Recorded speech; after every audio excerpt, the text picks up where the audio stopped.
उन्होंने हर चीज गर्भ में ही सीख ली थी। तुम्हारे भीतर 14 महान संभावनाएं हैं। उन्होंने अपने सैनिकों से कहा, अगर एक बूंद भी इस बर्तन से गिर जाए तो इसका सर उड़ा देना। 1 दिन, 2 दिन, 3 दिन, 4 दिन वो वहीं खड़े रहे।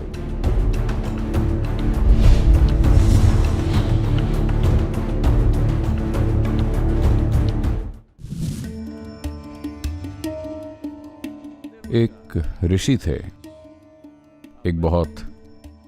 एक अद्भुत ऋषि। उनका नाम शुक था। वो वेद व्यास के बेटे थे।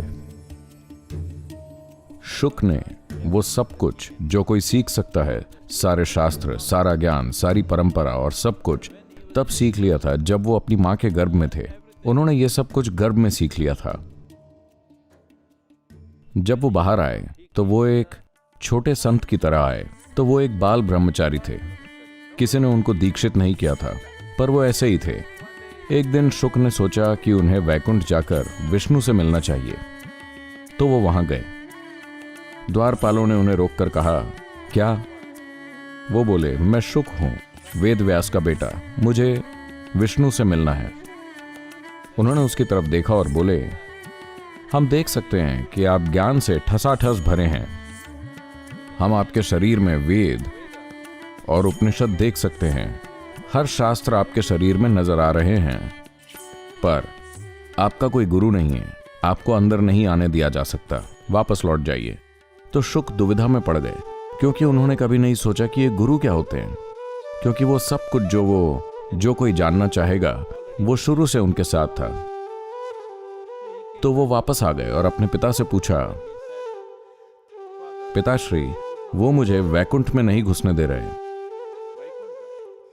कह रहे हैं कि मुझे गुरु की जरूरत है। ये क्या होता है? मुझे वो चाहिए। वो कह रहे हैं कि मेरा ज्ञान पर्याप्त नहीं है।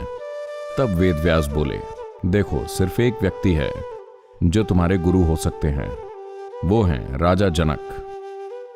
शुक बोले, ठीक है, मैं वहां जाऊंगा। और वो चले गए। वहां पहुंचकर उन्होंने महल के दरवाजे पर खड़े होकर देखा।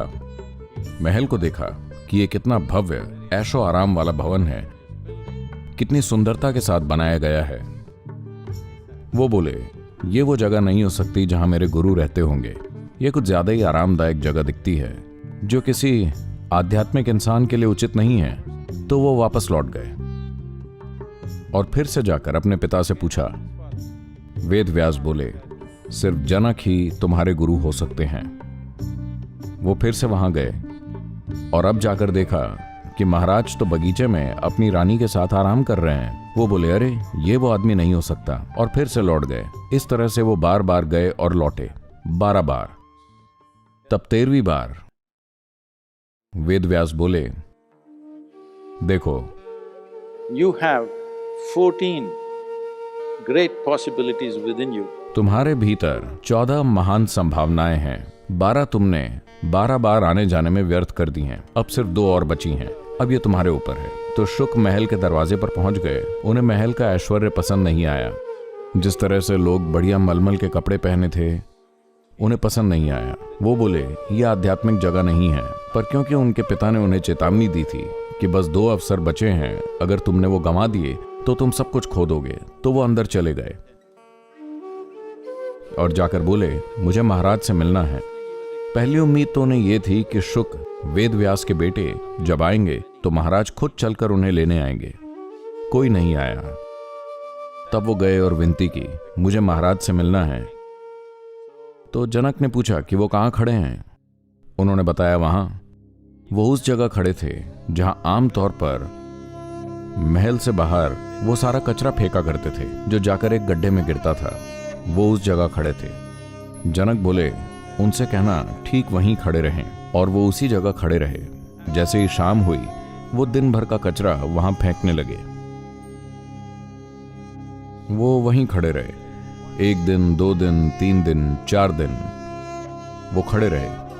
कचरे के ढेर ने उन्हें पूरा ढक दिया, पर वो बस खड़े रहे। तब राजा जनक ने पूछा, क्या हो रहा है? वो बोले वो वहीं खड़े हैं। जनक बोले उनसे बोलो कि नहा ले, उन्हें नए कपड़े दो और मेरे पास लेकर आओ। तो ऐसा किया गया और तब वो जनक के सामने आए। जनक बोले देखो, आपके यहां आने के उपलक्ष्य में मैंने ये सारे आयोजन और उत्सव रखे हैं। कई सारी चीजें यहां हो रही हैं, जाइए और इसका आनंद लीजिए। बस ये बर्तन अपने साथ रखना।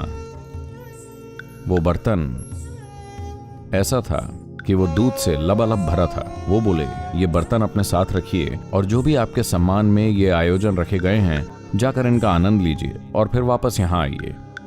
तो शुक ये बर्तन लेकर जाने लगे। ये तो लबालब भरा है। जनक ने अपने सैनिकों से कहा कि अगर एक बूंद भी इसमें से गिर जाए तो इनकी गर्दन उड़ा देना। तो जब आपकी गर्दन का सवाल हो तो पता है ना आप कितना संभाल कर चलेंगे। बहुत ध्यान से एक भी बूंद गिराए बिना वो सारे आयोजनों में से होकर वापस आ गए। तो आपने उत्सवों का आनंद लिया? जनक ने पूछा।